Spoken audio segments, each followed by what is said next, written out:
Now we will learn that in this situation, in case rate of interest is lesser in comparison to the return on investment, मैंने आपको previous class में भी इनका concept बता दिया है।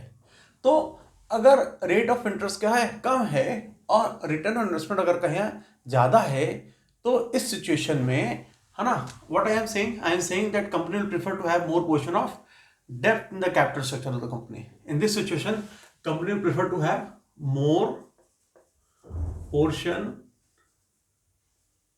of debt in the capital structure of the company, because by doing this what will happen, I am saying that wealth of shareholder will maximize, shareholder की wealth क्या करेगी, maximize करेगी। तो now we'll understand कि ऐसा कैसे होगा।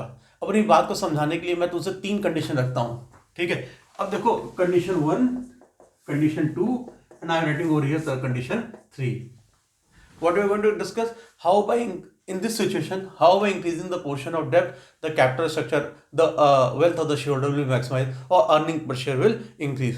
हम कंडीशन 1 में क्या करते हैं, हम एज्यूम करते हैं कि कंपनी का जो टोटल कैपिटल है, ठीक है, वो कितना है, वो मान लो 50 लाख है।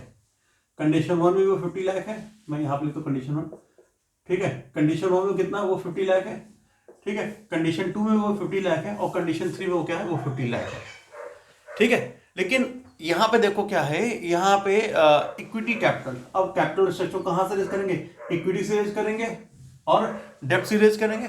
इस सिचुएशन में पूरा पैसा कहां से रेज किया, हमने इक्विटी से रेज किया, ठीक है। इक्विटी से कितना रेज किया, कैपिटल स्ट्रक्चर पूरा 50 लाख रुपए, ठीक है। और मान लो यहाँ पे हमने क्या किया, हमने 10 वाली इक्विटी शेयर इशू किया, तो यहाँ पे इक्विटी का प्राइस कितना था, प्राइस पर शेयर मैं लिख दे रहा हूं, प्राइस पर शेयर कितना था, एट द रेट ऑफ ₹10, ठीक है। तो अब सेकंड केस में हम क्या करते हैं, हम मान लो यहाँ पे इक्विटी के पोर्शन को घटाते हैं, यहाँ पे इक्विटी कितनी का, इक्विटी से रेज करते हैं ₹40 लाख, ठीक है, वही 10 वाले शेयर से। और यहाँ पे हम क्या करते हैं, यहाँ पे इक्विटी से रेज करते मान लो ₹30 लाख, ठीक। अब अगर मैं तुमसे बात करूं डेब्ट की, तो देखो अब पूरा टोटल कैपिटल 50 लाख था, हमने पूरा 50 लाख इक्विटी से रेज कर लिया, तो यहाँ से डेब्ट से कुछ भी रेज नहीं करेंगे। यहाँ पर डेब्ट से कितना रेज करेंगे, ₹10 लाख, और यहाँ पर डेब्ट से कितना रेज कर सकते हैं, ₹20 लाख, है ना। हमने डेब्ट से इतना रेज कर लिया। अब मान लो टैक्स रेट कितना है, वो 30% पर एनम, कॉर्पोरेशन टैक्स हम सिंपल रख देते हैं, टैक्स रेट वो कितना है, 30% और 30%। यहाँ टैक्स रेट कितना है, वो हमारा 30% है। अब हम तुमसे बात करते हैं earning before interest and tax की, ठीक है। Now will talk about EBIT, earning before interest and tax. अब देखो तीनों केस में हमारी अर्निंग बिफोर इंटरेस्ट टैक्स वो कितनी, वो 7 लाख ही है, ठीक है। 7 लाख और 7 लाख, ठीक है। मैंने तुमसे तीनों कंडीशन की बात कर ली, तो मेरी बात क्लियर यहाँ तक। नाउ सी, अब देखो ये 3 सिचुएशन है, यहां पर डेप्थ का परसेंटेज एकदम मान लो 10%, 10% डेप्थ है, ठीक है। मतलब 10% डिवेंचर का मतलब क्या होगा, जो हमने डिवेंचर के थ्रू फंड रेज किया, इसको हर साल 10% इंटरेस्ट पे करना है, ठीक है। अब तीनों केस में कंपनी करनी कितनी, 7 लाख है। लेकिन तुम देखो ध्यान से, यहाँ पे हमने कैपिटल में पूरा पैसा कहां से रेज किया, इक्विटी से रेज किया। यहाँ हमने कैपिटल से कुछ पैसा इक्विटी से, कुछ पैसा डेब्ट से, और यहाँ पे हमने क्या किया, कैपिटल से कुछ पैसा इक्विटी से और ज्यादा पोर्शन किससे रेज किया, डेब्ट से रेज किया है। मतलब यहाँ पे हम जैसे आगे प्रोसीड कर रहे हैं, हम क्या कर रहे हैं, हम डेब्ट के पोर्शन को बढ़ाते चले जा रहे हैं। अब मान लो सबसे पहले कंपनी के पास क्या है, पहली सिचुएशन में तुमने कहा earning before interest and tax, जो कंपनी को कितना है, वो 7 लाख है। तो यार सबसे पहली बात तो कंपनी क्या करेगी, जो कंपनी को प्रॉफिट होता है ना, कंपनी इस प्रॉफिट से क्या करेगी, पहले तो इंटरेस्ट का पेमेंट करेगी, क्योंकि डिवेंचर पे जो इंटरेस्ट पे किया जाता है, डिवेंचर पे जो इंटरेस्ट पे किया जाता है, इस पर टैक्स, ये टैक्स एग्जम्प्ट होता है, इस पे कंपनीज को टैक्स का पेमेंट नहीं करना होता है, क्योंकि डिवेंचर इनकम किसकी है, डिवेंचर पे इंटरेस्ट इनकम किसकी है, वो डिवेंचर होल्डर की है। अगर डिवेंचर पे इंटरेस्ट जो डिवेंचर होल्डर की इनकम है, तो उस पर कंपनी को टैक्स पे करना होता नहीं है, ठीक है। तो हम क्या करते हैं, अपने इसमें से पहले तो डिडक्ट क्या करेंगे, पहले तो इंटरेस्ट के फिगर को डिडक्ट कर लेंगे, है ना। अब तुमने कहा सर इसमें तो इंटरेस्ट है ही नहीं, क्योंकि हमने क्या किया, डेब्ट से यहाँ पर कुछ पर्सन रेज ही नहीं किया। अगर डेब्ट से यहाँ पर कोई पोर्शन रेज नहीं किया, डेब्ट से कोई पोर्शन रेज नहीं किया हुआ है, तो हमको यहाँ पे इंटरेस्ट को पेमेंट करने की जरूरत तो पड़ेगी ही नहीं, ठीक है। तो अब अगर इंटरेस्ट हमारे पास नहीं है, तो हमारा कितना आ गया, अर्निंग बिफोर टैक्स, हमारा अर्निंग बिफोर टैक्स आ गया कितना, 7 लाख इस केस में, ठीक है। अब सिंपल सी बात है यार, कॉर्पोरेशन टैक्स, अब हम क्या करेंगे, टैक्स का पेमेंट करेंगे। टैक्स कितना परसेंट है, 30% टैक्स है। अगर टैक्स 30% है तो हमने क्या किया, यहाँ पे टैक्स के फिगर को फाइंड कर लिया। सो 7 लाख का 30% 2,10,000। जैसे हमने 2,10,000 घटा दिया, हमको कितना मिल जाएगा, हमको मिल जाएगा यहाँ पे 4,90,000 आ जाएगा। बड़े आंसर को डिडक्ट करके देख लो तुम ध्यान से, 10 में से 1 है 9 और 6 में से 2 है 4, 4,90,000। ये क्या है हमारा earning, this is the figure of earning after tax, या हम कह सकते हैं earning after interest and tax. अब आप मेरी बात अंडरस्टैंड कीजिए, अर्निंग आफ्टर टैक्स इतना 4,90,000 है, तो ये जो हमारी अर्निंग है यही किसको अवेलेबल होगी, this is available to the share holder.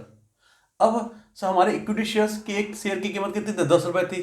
50 lakh रुपए हमने रेस किया इक्विटी शेयर से, तो कितने शेयर्स होंगे हमारे, 5 लाख इक्विटी शेयर्स होंगे। तो तुम बड़े आराम से क्या करो, तुम बड़े आराम से अर्निंग आफ्टर टैक्स को डिवाइड कर लो नंबर ऑफ इक्विटी शेयर्स, जो कि कितने हमारे 5 लाख हैं। तो हमको पता क्या मिल, हमको मिल जाएगा अर्निंग पर शेयर, कि एक इक्विटी शेयर पे हमारी अर्निंग कितनी हो रही है, और वो कितना आ जाएगा, तुमने कहा आ जाएगा 0.98, है ना। इन केस फर्स्ट, क्योंकि यहाँ पे डेप्थ है ही नहीं, डेप्थ हमारा क्या जीरो है, तो हमने इंटरेस्ट का पेमेंट ही नहीं किया। क्योंकि केस फर्स्ट में डेप्थ नहीं है इसलिए हमने इंटरेस्ट का पेमेंट नहीं किया, इसलिए हमारी अर्निंग पर शेयर आ रही है, वो कितनी आ रही है, वो 0.98 आ रही है, 1 रुपये से भी कम आ रही है। मतलब एक शेयर पे कितना डिविडेंड मिलेगा, 0.98 डिविडेंड मिलेगा। Now if in the second case will discuss, तो देखो सेकंड केस में आपका सर, आपने फिर से कहा अर्निंग बिफोर इंटरेस्ट टैक्स कितना आ रहा सर, तो उन्होंने कहा सर हमारा अर्निंग बिफोर इंटरेस्ट टैक्स आ रहा 7 लाख। 7 लाख से आप क्या करो, आपको इंटरेस्ट का भी तो पेमेंट करना पड़ेगा, क्योंकि आपने यहाँ पे डेप्थ के थ्रू 10 लाख रुपए रेज किया है। अगर आपने डेप्थ के थ्रू यहाँ पे क्या किया है, 10 लाख रुपए रेज किए हुए हैं, तो आपको इस पर क्या करना होगा, आपको इंटरेस्ट का पेमेंट करना होगा। अब 10 लाख का 10% कितना हो जाएगा, 1 लाख, है ना। 10% है ना इंटरेस्ट रेट, तो 10 लाख का 10% कितना हो गया, 1 लाख। हमने 1 लाख रुपए का क्या क्या इंटरेस्ट पे कर दिया। अब 1 लाख रुपए का इंटरेस्ट पे करने के बाद हमारे पास ईबीटी कितनी होती, अर्निंग बिफोर टैक्स कितना आ गया इस बार 6 लाख आ गया। अब तुम ध्यान से देखो, सो यहाँ पे अर्निंग बिफोर टैक्स कितना आ रहा था, जब हमने डेप्थ यूज नहीं किया था 7 लाख आ रहा था, जबकि यहाँ पे अर्निंग बिफोर टैक्स कितना आ रहा हमारा 6 लाख आ रहा है। अब आप ध्यान से इसको अंडरस्टैंड करो। अब क्योंकि अर्निंग बिफोर टैक्स हमारा कम हो गया है, तो हम टैक्स रेट 30% जो हमारा है यहाँ पे, हम इसका फाइंड करेंगे कितना आएगा, सिर्फ 1,80,000 आएगा। और क्योंकि हमारा टैक्स का फिगर कम हो गया है, तो हमारा अर्निंग आफ्टर टैक्स जो आ रही है देखो कितनी आ गई, तुमने बड़े आराम से इसको फाइंड आउट कर लिया। 0 1060 के 2 और 5 के 4, 4,20,000 आ गई।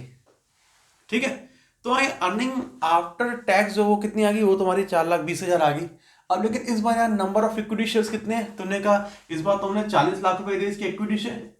ठीक है, एक शेयर कितने का, 10 रुपए का है, तो कितने इक्विटी शेयर हमारे हो जाएंगे, तुमने कहा इस बार तो आपके सर इक्विटी शेयर से वो सिर्फ 4 लाख हो जाएंगे। तो अगर आप इस केस में earning per share find out करना चाहेंगे, तो आप कहेंगे sir net profit after tax upon number of shares. ठीक है, and what is the net profit after tax, तो I am writing over here. ठीक है, 4,20,000 this the figure of net profit after tax, and how many number of shares are there, 40 lakh रुपए ने equity से raise किया है, एक share 10 रुपए का था, तो 40 लाख 10 कितना आ गया, 4 लाख। तो 4 लाख हमारे क्या हो गए, नंबर ऑफ इक्विटी शेयर हो गए। और इस बार आपकी अर्निंग पर शेयर कितनी आ गई, इस बार आपकी अर्निंग पर शेयर आई, इसको सिंप्लीफाई करोगे 1.05, 1 रुपए 5 पैसे। अब नाउ ट्राई टू अंडरस्टैंड, जब हमने क्या किया, जब हमने सर डेप्थ के पोर्शन को कुछ भी नहीं रखा कैपिटल स्ट्रक्चर में, तो हमारी अर्निंग पर शेयर 0.98 आ रही थी, 1 रुपये भी नहीं आ रही थी पूरी। लेकिन जैसे हमने क्या किया, हमने अपने कैपिटल स्ट्रक्चर में सर डेप्थ के पोर्शन को बढ़ाया, हमारी अर्निंग पर शेयर क्या हो गई, इंक्रीज कर गई। इंक्रीज को कर रही, मेरी बात समझ आ रहा है, पूरा गेम कहाँ पे हो रहा है, पूरा गेम इसी पे हो रहा है। देखो जब आपने क्या किया, जब आपने डेप्थ के पोर्शन को नहीं रखा, तो आपको इंटरेस्ट नहीं पे करना पड़ा, इंटरेस्ट नहीं आपने पे किया, इसलिए आपका क्या रहा, प्रॉफिट ज्यादा आ रहा था। प्रॉफिट ज्यादा आ रहा है, टैक्स का अमाउंट क्या हो गया, ज्यादा आ गया। ताकि यहाँ पे प्रॉफिट कम हो गया ना, इंटरेस्ट पे करने से प्रॉफिट क्या हो गया, कम हो गया। और प्रॉफिट कम होने की वजह से क्या हो गया, टैक्स का फिगर कम हो गया हमारा। एक तो टैक्स का फिगर कम हो गया, और नंबर ऑफ शेयर्स क्या हो गए हमारे यहाँ पे कम हो गए। यहाँ पे नंबर ऑफ शेयर्स कितने थे, 5 लाख थे, यहाँ पे नंबर ऑफ शेयर कितना आ गया, 4 लाख आ गए। तो इस चीज को अंडरस्टैंड करो कि अगर हम डेप्थ का पोर्शन रखते हैं, तो हमारा क्या होगा, डेप्थ में हम इंटरेस्ट को पेमेंट करेंगे, इसलिए हमारा टैक्स कम बनेगा और नंबर ऑफ शेयर्स भी कम होंगे। और जब कम शेयर होल्डर हैं या नंबर ऑफ शेयर्स कम है, तो पक्की बात है पर शेयर अर्निंग क्या हो जाएगी, वो बढ़ जाएगी। And same is the case over here. Again, see in this question, what is the profit? तुमने कहा सर प्रॉफिट तुम्हारा 7 लाख ही है। इंटरेस्ट, अब तुमने डेप्थ के थ्रू कितना फंड रेज किया, तुम ध्यान से देखो, तुमने इस बार डेप्थ के थ्रू 20 लाख रुपए रेज किया हुआ है, और 20 लाख का 10% कितना हो जाएगा, 2 लाख। तुमने 2 लाख रुपए इंटरेस्ट पे कर दिया। इंटरेस्ट पे करना बचा कितना प्रॉफिट आ गया, आपने कहा था 5 लाख बच के प्रॉफिट। 5 लाख का कितना परसेंट टैक्स पे करोगे? 30%। तो कितना आ जाएगा? 1,50,000 आ जाएगा, है ना, 30%। अब आपका क्या हो गया? प्रॉफिट आफ्टर टैक्स कितना आ जाएगा? जैसे तुम इसमें इसको घटाओ, आपको मिल जाएगा कितना? 3,50,000 आपको मिल गया। नेट प्रॉफिट आफ्टर टैक्स कितना आ रहा है? 3,50,000 आ रहा है। अब भैया नेट प्रॉफिट आफ्टर टैक्स 3,50,000 आ रहा है, तो आप अर्निंग पर शेयर बड़े आराम से फाइंड कर सकते हो। आपने कहा net profit after tax 3,50,000 upon sir number of shares, this time how many shares are there? Now try to understand. हमने इस बार इक्विटी से सिर्फ 30 लाख रुपीज रेज किया है, एक शेयर 10 रुपए का है, तो कितनी इक्विटी हमारी होगी? 3 लाख। तो जैसे मैंने यहाँ पे 3 लाख कर दिया, हमको अर्निंग पर शेयर मिल जाएगी कितनी? 1.16। ठीक है, तो see that what I am saying that with the increase in the portion of depth in the capital structure of the company, जैसे जैसे क्या करते गए हम डेप्थ के पोर्शन को बढ़ाते गए, वैसे वैसे हमारी क्या हो रही है? हमारी अर्निंग पर शेयर इंक्रीज कर रही है। ऐसा क्यों हो रहा है? अगर आपको ये जानना हो तो आप ध्यान से अंडरस्टैंड कर लो, क्योंकि यहाँ पे आपका सर डेप्थ का रेट ऑफ इंटरेस्ट कितना आ रहा है? वो आ रहा है 10%। तो ध्यान से अंडरस्टैंड करो, यहाँ पे क्या हो रहा था? By increasing the portion of डेप्थ in the capital structure continuously our earning per share increases. Why this is happening? Because this condition is being satisfied। आपकी वाली जो कंडीशन है ना, वो क्या हो रही है? वो सेटिस्फाई हो रही है। कैसे सेटिस्फाई हो रही है sir? What is rate of interest? So the rate of interest is 10%। ये देखिए, आपको जो बोरोइंग पे इंटरेस्ट पे करना कितना? 10% है। जबकि आपका रिटर्न ऑन इन्वेस्टमेंट कितना है? इन तीनों केसेस देखो, आपका रिटर्न ऑन इन्वेस्टमेंट, आपने कहा था हमारा net profit before interest tax कितना है? 7 लाख है। हमारा कैपिटल एम्प्लॉयड कितना है सर? वो हमारा 50 लाख है। इनटू हमने क्या किया? 100 कर लिया। जब आप इसको सिंप्लीफाई करेंगे ना, तो बड़े आराम से आपने क्या किया? आपने इसको फाइंड कर लिया, तो कितना आ गया हमारा यहाँ पे? सर 70/5 करोगे तो कितना आएगा? 5 5 6 7 2 5 चौका 20, 14%। तो रिटर्न ऑन इन्वेस्टमेंट कितना आ गया? वो 14% आ गया। And I already told you that whenever this will happen, that return on investment ज्यादा होगा और रेट ऑफ इंटरेस्ट कम होगा, तो in this situation always will prefer to have more portion of depth in the capital structure of the company। ठीक है, depth risky तो है, लेकिन उसके साथ साथ यहाँ पे देखो क्या हो रहा है? इस सिचुएशन में अगर हम डेप्थ के पोर्शन को बढ़ाते जा रहे हैं तो कंपनी की अर्निंग पर शेयर क्या हो रही है? इंक्रीज कर रही है। और क्योंकि अर्निंग पर शेयर इंक्रीज कर रही है तो उसका असर क्या पड़ेगा? तो शेयर होल्डर की वेल्थ क्या होगी? वो मैक्सिमाइज कर जाएगी। शेयर होल्डर की वेल्थ क्या होगी? मैक्सिमाइज कर जाएगी।